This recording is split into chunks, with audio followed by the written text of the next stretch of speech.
आपको वो दौर याद ही होगा जब हम सब मास्क, सैनिटाइजर और सोशल डिस्टेंसिंग के साथ जिंदगी जी रहे थे।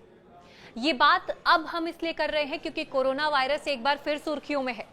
सिंगापुर और हांगकांग में मामले बढ़ रहे हैं और भारत में भी इसकी हल्की आहट सुनाई दे रही है। लेकिन इससे घबराएं नहीं, बल्कि सतर्क रहें।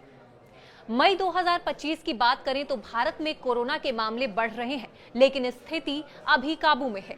केंद्रीय स्वास्थ्य मंत्रालय के अनुसार 25 मई 2025 तक देश में 297 सक्रिय मामले हैं। पिछले हफ्ते यानी 18 से 25 मई की बात करें तो इन दिनों में 176 नए मामले सामने आए हैं, जिनमें सबसे ज्यादा केरल 102, महाराष्ट्र 47 और तमिलनाडु 29 से हैं। बेंगलोर में हाल ही में एक मरीज की मौत हुई और देहरादून में 3 नए मामले दर्ज किए गए हैं। इस बार का वायरस है JN1 वेरिएंट और इसके नए रूप LF7 और NB18 जो ओमिक्रॉन परिवार का हिस्सा है। अच्छी खबर यह है कि ज्यादातर मामले हल्के हैं। लक्षणों में बुखार, खांसी और थकान शामिल हैं।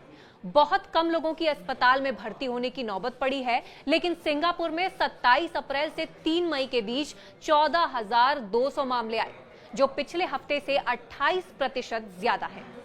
हांगकांग और थाईलैंड में भी मामले बढ़ रहे हैं, जिसने भारत को सतर्क कर दिया है। स्वास्थ्य मंत्रालय ने सभी राज्यों को अलर्ट रहने को कहा है।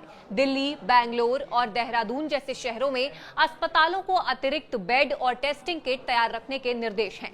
हाल ही में big boss fame Shilpa Shirodkar भी कोरोना पॉजिटिव पाई गई, जिससे लोगों का ध्यान फिर इस बीमारी की ओर आ गया। इस बीमारी से घबराएं नहीं, बल्कि जरूरी प्रिकॉशंस लें।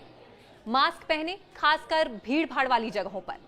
हाथ धोएं, साबुन और सैनिटाइजर का इस्तेमाल करें। लक्षण दिखे तो टेस्ट कराएं। बुखार, खांसी या सांस की तकलीफ हो तो तुरंत डॉक्टर से संपर्क करें। वैक्सीन बूस्टर लें। अगर आपने अभी तक बूस्टर डोज नहीं लिया तो नजदीकी स्वास्थ्य केंद्र पर जाएं। अभी पूरी तरह खत्म नहीं हुआ है कोरोना, लेकिन हमारी सावधानी और वैक्सीन की ताकत इसे काबू में रख सकती है।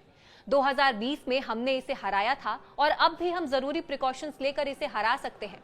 बस थोड़ी सी जागरूकता और सावधानी चाहिए। अपनी और अपनों की सेहत का ख्याल रखें, क्योंकि स्वस्थ भारत ही मजबूत भारत है।